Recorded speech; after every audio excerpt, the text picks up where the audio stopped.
Bismillahi wa bihamdih. Assalamualaikum warahmatullahi wabarakatuh.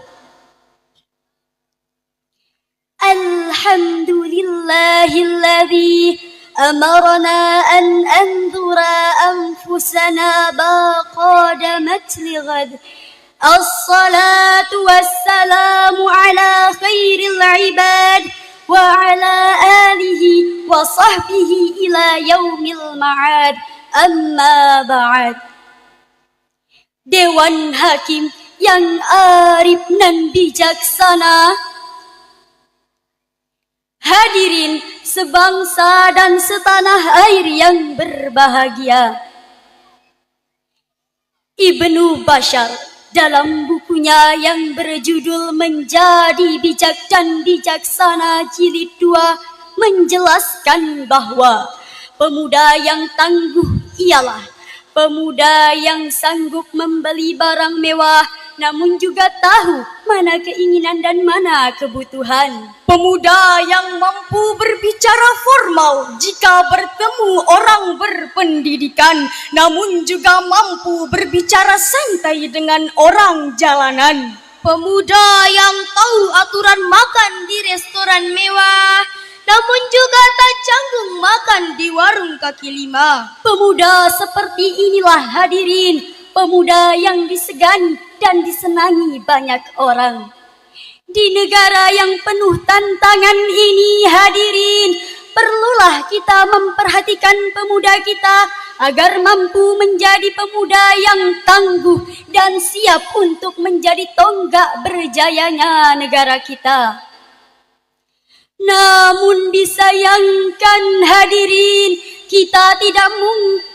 Jika kita menjelajah Nusantara, kita akan memperhatikan betapa masih banyak generasi muda kita yang kesehariannya hanya berpangku tangan, keluar sekolah terus menganggur, hidupnya tidak teratur, rambutnya tidak pernah dicukur, cita-cita tinggi ingin jadi gubernur, tapi hobi hanya mendengkur di atas kasur.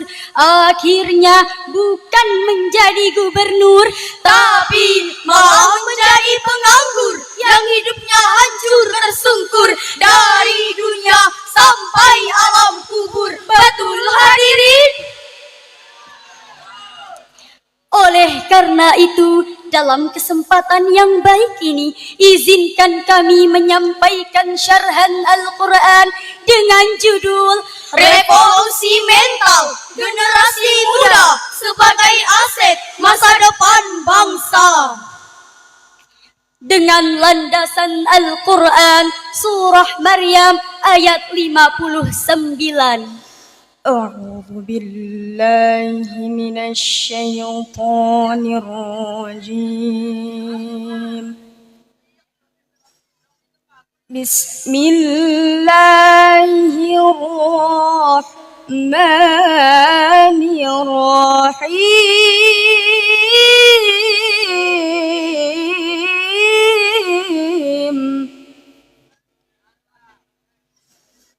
فخلف من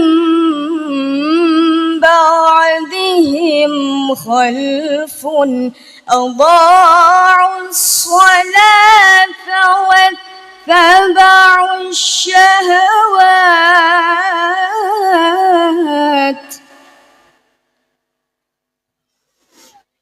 واتبعوا الشهوات فسوف يلقون غيا. Hamba berlindung di bawah kuasa Allah dari usikan syaitan yang terkutuk. Dengan menyebut asma Allah yang maha pengasih lagi maha penyayang.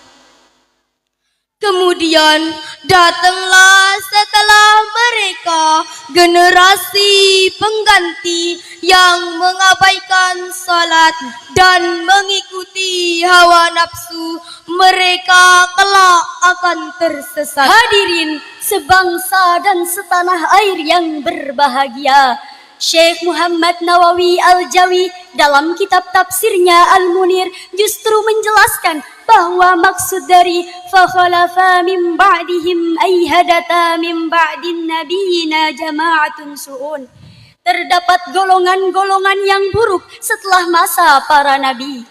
Syekh Ahmad Mustafa Al-Marwi dalam kitab tafsirnya Al-Marwi menjelaskan bahwa maksud dari wattaba'u syahawat ialah orang-orang yang meninggalkan salat dan lebih-lebih mengabaikan salat daripada taat kepada Allah. Timbul pertanyaan hadirin, bagaimanakah keadaan generasi muda kita saat ini? Sebagai jawabannya, mari kita mengucap syukur Alhamdulillah, karena tak sedikit dari pemuda kita yang mampu membanggakan Indonesia di kancah mancanegara. Dimulai dari Olimpiade Sains Internasional, kejuaraan bulu tangkis Piala Thomas, keberhasilan sepak bola menjuarai Piala AFF U16, bahkan Indonesia disebut macan di kancah MTQ internasional. Sebagaimana dalam syair lagu yang telah kami gubah liriknya. Generasi tangguh itulah harapan bangsa, generasi berakhlak mulia, sayang pada sesama. Indonesia butuh pemuda takwa, jujur rendah hatinya, agar bangsa kita jaya. Bangsa kita jaya.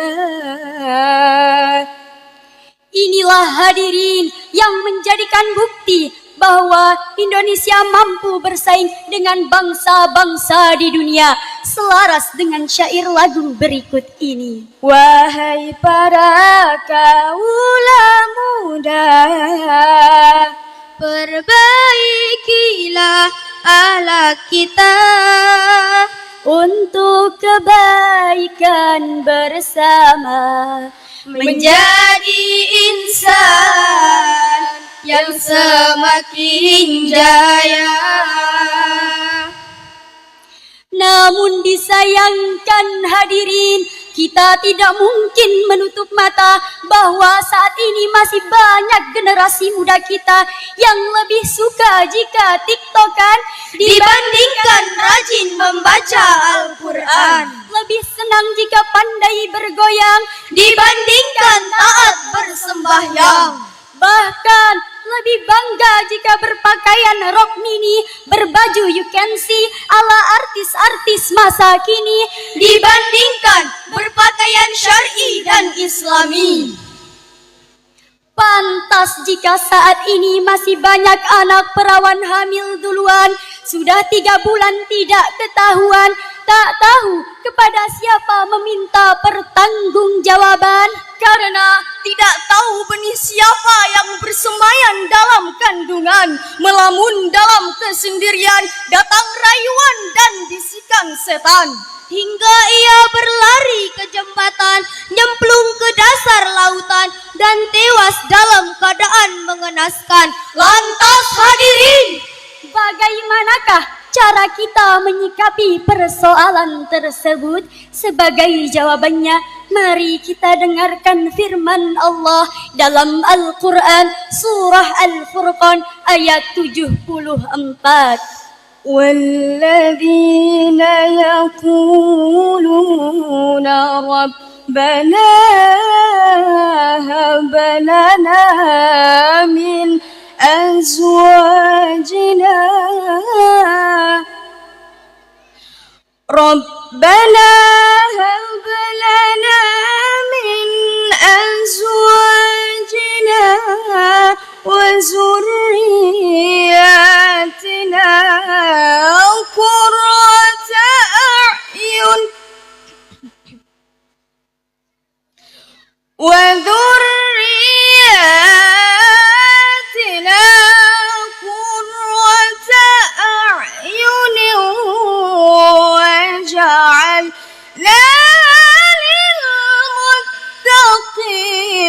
إماما وذرياتنا قرة أعين وجعلنا للمتقين إماما صدق الله العظيم. Dan orang-orang yang berkata, wahai Tuhan kami, anugerahkanlah kepada kami penyejuk mata dari pasangan dan keturunan kami, serta jadikanlah kami sebagai pemimpin bagi orang-orang yang bertakwa. Maha benar Allah atas segala firman-Nya. Hadirin sebangsa dan setanah air yang berbahagia, Syekh Muhammad Nawawi Al-Jawi dalam kitab tafsirnya Al-Munir halaman 141 juz 2 menjelaskan bahwa maksud dari ayat tadi ialah orang-orang yang bermunajat kepada Allah agar diberi keturunan yang menyenangkan hati, yakni orang-orang yang bertakwa kepada Allah dan taat kepada Allah. Oleh karena itu hadirin, kami ingin mengirim sebuah pesan. Wahai generasi muda Indonesia, mari kita bergaya diri dengan ilmu pengetahuan. Kita isi jiwa dengan takwa dan keimanan, Dan kita hiasi akhlak kita dengan indah laksana berlian. Jalan-jalan ke Sukabumi, pulangnya naik mobil Mercy. Cukup sekian dari syarhan kami. Mohon maaf, terima kasih. Wallahul muwafiq wal hadi ila sabilir rasyad. Ilal liqa, ma'assalam. Wassalamu alaikum warahmatullahi wabarakatuh.